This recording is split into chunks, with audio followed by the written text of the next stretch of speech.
हमारे सामने ये सवाल है, सारणिकों का प्रयोग करके 1, 2 और 3, 6 को मिलाने वाली रेखा का समीकरण ज्ञात कीजिए। तो हमने अब तक सारणिकों का प्रयोग करके ये देखा था कि हम कैसे एक ट्रायंगल का एरिया निकाल सकते हैं, बट यहाँ पे हमें कुछ बिल्कुल अलग करने को कहा जा रहा है। हमें दो बिंदु दिए हुए हैं और हमें इनको मिलाने वाली रेखा का समीकरण ज्ञात करना है। ये हम कैसे कर सकते हैं? चलो पहले हम इन दोनों बिंदुओं को एक कोऑर्डिनेट प्लेन में देखते हैं। तो ये मेरे दोनों बिंदु हैं। इन दोनों को जोड़ने वाली जो रेखा होगी मुझे उसका समीकरण ज्ञात करना है। तो इन दोनों को एक बार हम जोड़ देते हैं कुछ इस तरीके से। तो मुझे इस रेखा का समीकरण ज्ञात करना है। अब मुझे पता है कि अगर मेरे पास 3 बिंदु होते और वो 3 बिंदु एक ट्रायंगल बना रहे होते तो उसका एरिया मैं सारणिक से निकाल सकता हूँ। बट यहाँ पे 2 बिंदु हैं और वो एक ही लाइन पे है। अगर मैं ऐसा करूं कि मैं एक तीसरे बिंदु को मान लूं यहाँ पे और उसको बोल दूं एक्स वाई, और इन तीनों बिंदुओं का यूज करके मैं सारणिक में एरिया निकालने की कोशिश करूं तो मुझे क्या मिलेगा? यानी कि अगर मैं ये करूं, मुझे पता है कि सारणिक का यूज करके हम एरिया निकाल सकते हैं।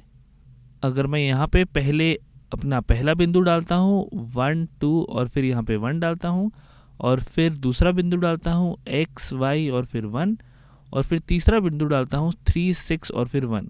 तो अगर मैं ये निकालूंगा तो मुझे कितना एरिया मिलेगा? आपको क्या लगता है? 1 मिनट इस वीडियो को पॉज करो और सोचो।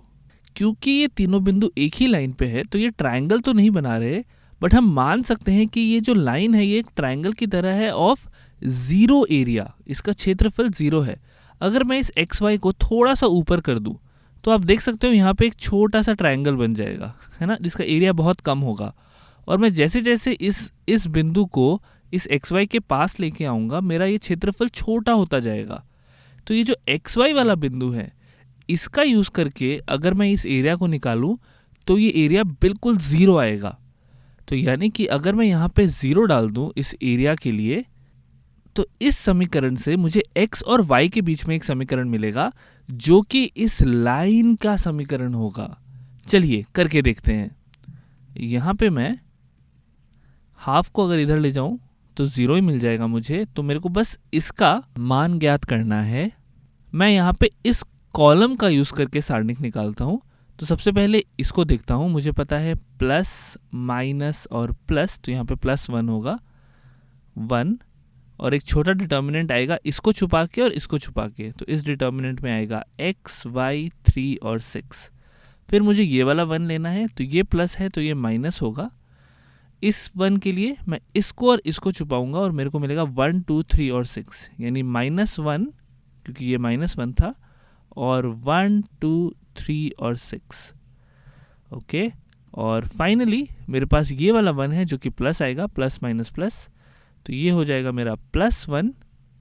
और इसके लिए जो छोटा डिटर्मिनेंट आएगा उसमें मैं इस रो को और इस कॉलम को छुपाऊंगा, तो मुझे मिलेगा 1, 2, x और y। और मुझे पता है कि इसका एरिया, क्योंकि हाफ को मैं इधर ले गया हूँ, तो ये मेरा टोटल 0 होना चाहिए ताकि मुझे x और y का समीकरण मिल सके। तो यहाँ पे अगर मैं ये करूँ, इसको इससे मल्टीप्लाई माइनस इसको इससे, तो ये मेरे को देगा 6x माइनस 3y। फिर हम करते हैं -1, यहाँ पे मुझे मिलेगा 6 माइनस 6 माइनस 6 हो जाएगा 0, प्लस यहाँ पे मुझे मिलेगा y minus 2x, y minus 2x, ये मेरा 0 के बराबर होना चाहिए। तो इससे मुझे मिल रहा है 6x माइनस 2x यानी 4x, और -3y प्लस y मुझे दे रहा है -2y इज इक्वल टू 0, यानी कि y 2y is equal to 4x, यानी कि y is equal to 2x। ये मेरी यहाँ पे इक्वेशन बन के आ रही है, y is equal to 2x। अगर मैं यहाँ पे देखूँ तो y is equal to 2x सही लग रहा है, क्योंकि देखो मेरा ये जो y है ये यहाँ पे 6 है और x मेरा 3 है, तो y x से 2 गुना है। यहाँ पे भी y मेरा 2 है, x मेरा 1 है, तो ये इक्वेशन सही लग रही है। तो इस तरीके से आपको अगर 2 बिंदुओं दिए हों और आपको उनको मिलाने वाली रेखा का समीकरण ज्ञात करना हो, तो आप एरिया वाले फॉर्मूले को यूज करके उसका समीकरण निकाल सकते हो। आपको बस एक और बिंदु मान लेना है उसी रेखा पे और उसको नाम दे देना है XY। इसका यूज करके आपको वो समीकरण मिल जाएगा।